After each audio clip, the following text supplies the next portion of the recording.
Good day, everybody, and welcome to another edition of the Military and Foreign Affairs Network. I am your host, the voice of reason. Today, we are continuing our ongoing coverage of the war between the Russian Federation and Ukraine. And today, we have all three of our maps pulled up. We have military land pulled up where we can see the disposition of Ukrainian forces.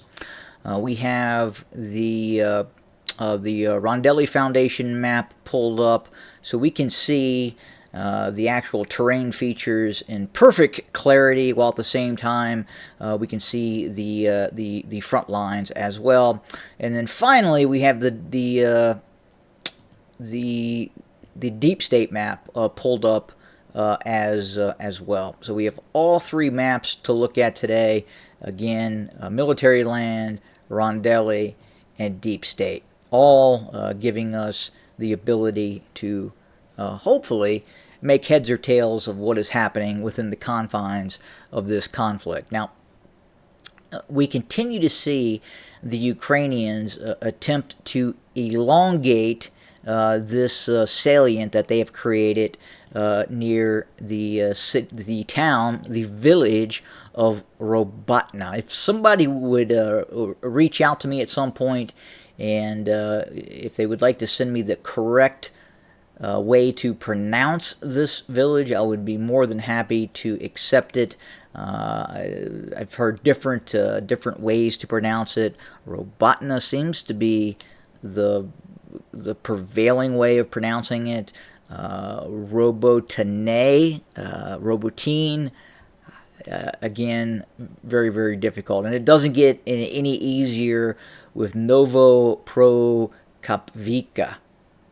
Am I saying that right? Novoprokopivka. This town just to the south. There are a number of Russian regiments in Novopro. I'm going to just simply call it Novopro. So, again, just bear with me. Again, south of Robotna, Novopro, and then to east is the town or village of Verbov. And these are now the main points of contention as the Ukrainians attempt to expand operations both to the west and to the east. If they continue south, they are risking having Russian strongpoints to both their east in Verbov and Novopro to their west. And if we look at the terrain features, you will see exactly what I'm talking about. So again, this is wide open terrain that is interdispersed with these what are very similar to hedgerows, I would say, in terms of the Normandy campaign. Obviously a little different, a little much more expansive in terms of the field of view that you can see, running great distances north and south in this particular situation. But to the just directly to the south of Robotna is the next Russian strongpoint.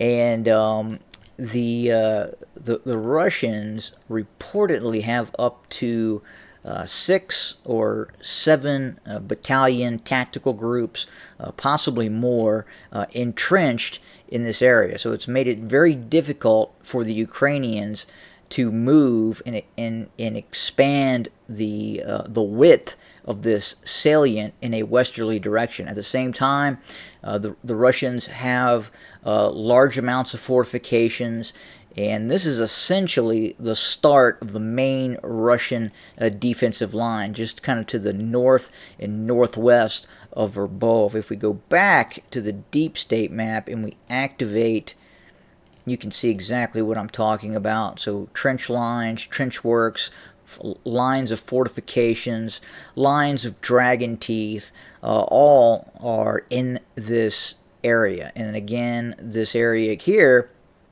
is grayed out.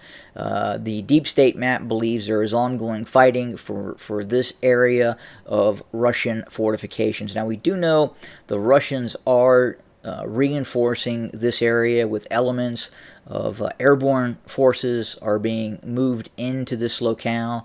There's also mechanized formations of the 45th Combined Guards Army also being moved into this locale as we speak. The area to the west of Verbov appears to be the focal point of a new Ukrainian push.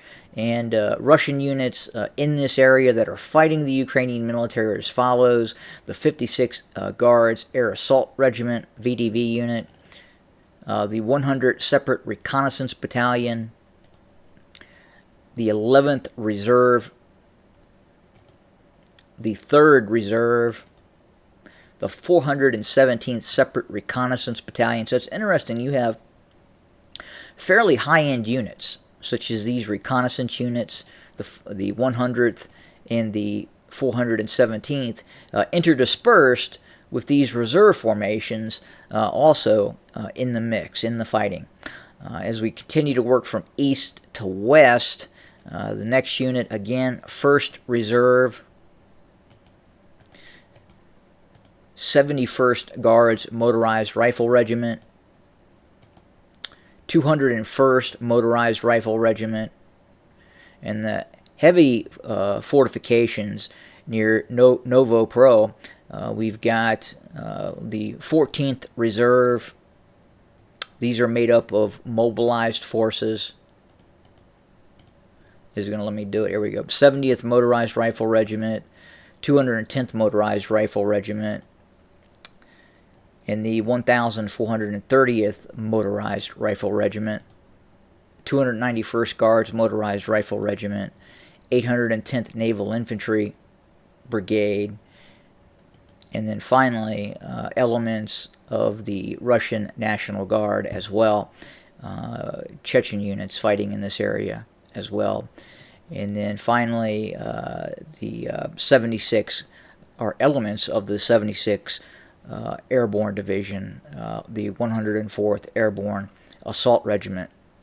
And then the Ukrainian forces, if we go and we look at the Ukrainian units that are dedicated to this salient, and again, I've talked about this before, and we continue to watch this, the 14th Operational Brigade of the Ukrainian National Guard, the 47th Mechanized Brigade. This unit has to be getting tired and fatigued and has taken quite a few casualties as it has been on the front line for some time. I have to wonder if they in fact have not rotated large elements of the 47th to the rear and have new units coming into the area to assist.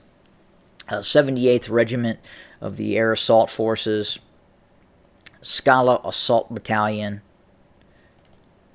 the 118th Mechanized Brigade, and then finally the 116th Mechanized Brigade. And all these mechanized brigades are NATO-trained and equipped units.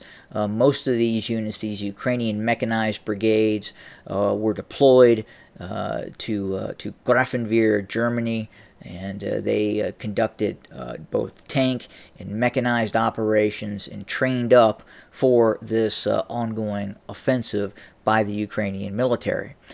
Now, the Ukrainians have dedicated their last vestiges of reserves to this offensive. They have to prove that they have the ability to break through the first Russian defensive line. They have not done that yet. They are fighting within the vicinity of the first Russian defensive line, and ultimately the Ukrainians keep talking about their main military objective as being Tokmak. Now, again, the Ukrainians have a very long road to get to Tokmak, and it is a very difficult challenge on just how the Ukrainians are going to get to Tokmak. It is not going to be this very narrow salient, this thunder run through multiple lines of Russian defensive belts and barriers to get to Tokmak. They're going to have to expand this entire front, running from the Dnieper River Reservoir all the way east to Robotna. again, they will have to advance along a broad front in order to get to Tokmak. They may threaten to penetrate this main Russian defensive belt, but the idea that they would successfully then work their way down and seize control of Tokmak is just simply ludicrous. Again, they're going to have to expand this salient west or possibly east in order to make that said breakthrough. I mean, it's possible they could continue south, but the problem is the further south that they get, the Russians will have more and more capability to attack these flanks of this very, very long and narrow salient that the Ukrainians are creating. And it's interesting because you have this salient here in the west, south of Orkiv. Then you have this other salient here, and this appears to be almost a completely different operation. The operation near Urozhain and Staromayorsky in this area. Again, this was launched mainly by Ukrainian Marine units, such as the 37th Marines Brigade, the 38th Marine Brigade, and the 35th Marine Brigade. This unit has not had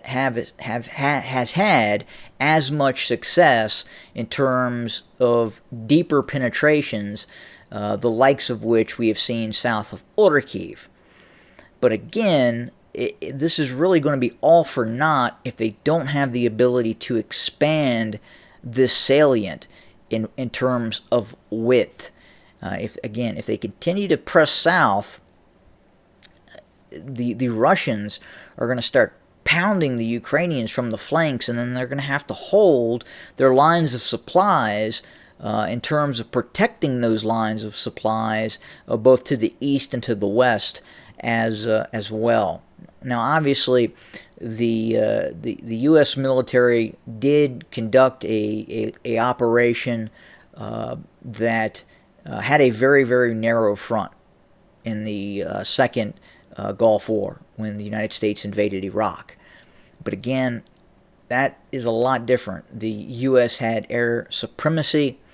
The U.S. was able to maintain its logistical routes as those forces marched up, both the Marine Division and the Army divisions, as they moved north towards Baghdad. Again, this is a different scenario. The Ukrainians don't have air support, or the type of air support that the Russians have. So these Ukrainian units that are trying to work their way south towards Tokmak are under relentless pressure from the Russian Air Force. We're seeing more and more use of Russian glide bombs. We are continuing to see attack helicopters hitting Ukrainian forces. And then finally, the Russian drone war, the Russian Lancet systems are continuing to take a vast toll on Ukrainian forces. So, for the Ukrainians to be successful, we're going to have to see the width of this salient increase. It simply has to. It's not going to be successful if that does not occur. Now, the Ukrainians may be looking at, if they are able to clear these Russians out of this main defensive belt, to then pivot both to the west and to the east, and then try to narrow this, or try to broaden the salient with that method. But again, a very, very difficult situation for the Ukrainians. I think at this point, the Russians are perfectly happy with bleeding the Ukrainians, and I think that's their objective right now.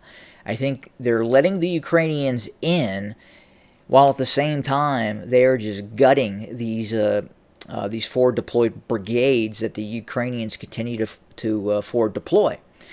And eventually, the Ukrainians are just going to run out of capable fighting mechanized brigades and light infantry brigades that they can throw into this salient. the Russians simply have more men and they have more resources to come to bear against the Ukrainians. That's kind of what we're seeing. Now, we have received word, it sounds like the United States is going to hand over depleted uranium munitions to the Ukrainians. What is that going to look like? Well, it's possible that when the Ukrainians finally receive M1A1 main battle tanks, M1A2 main battle tanks, they will get the 120 millimeter depleted uranium sabot, or armor-piercing, fin-stabilized, discarding sabot round. More likely than not, they will first receive the DU rounds for the Bradley, for the 25 millimeter cannon on the Bradley Armored Infantry Fighting Vehicle. Those are incredibly lethal rounds that have the ability to penetrate the side aspect of even main battle tanks. So as you see some of these closer engagements take place, and we have seen some very close, meaning 150, 250, 300, 400 yards, those 25 millimeter cannons at that sort of range, especially on the side aspect of even a T-72 or T-90, could penetrate or will penetrate the at least the rear engine deck of said main battle tank. And in all probability, if they hit a lower hull just below the turret ring, it would penetrate into the turret as well. We do know that the Bradleys were able to do that in Iraq. Now, obviously, these are different tanks, not the same tanks, and it may be a little different, but difficult to say at this point. But the whole point, again, is the Ukrainians will be receiving those depleted uranium rounds at some point. So that's where we are today. We are continuing to watch the situation on the ground very, very closely. I would caution what you're hearing from the mainstream media, especially CNN, MSNBC. These are simply now mouthpieces of the state, be it the Ukrainian state or the United States, the current government in control of the United States. Simply propagandized mouthpieces that will tell you what they want you to hear. And again, even here on YouTube, where content providers try to tell you the truth, it is very difficult to do that because of YouTube's censor policies. So we will continue to report. Thank you for staying with us. More to come very, very soon. And as always, have a good day.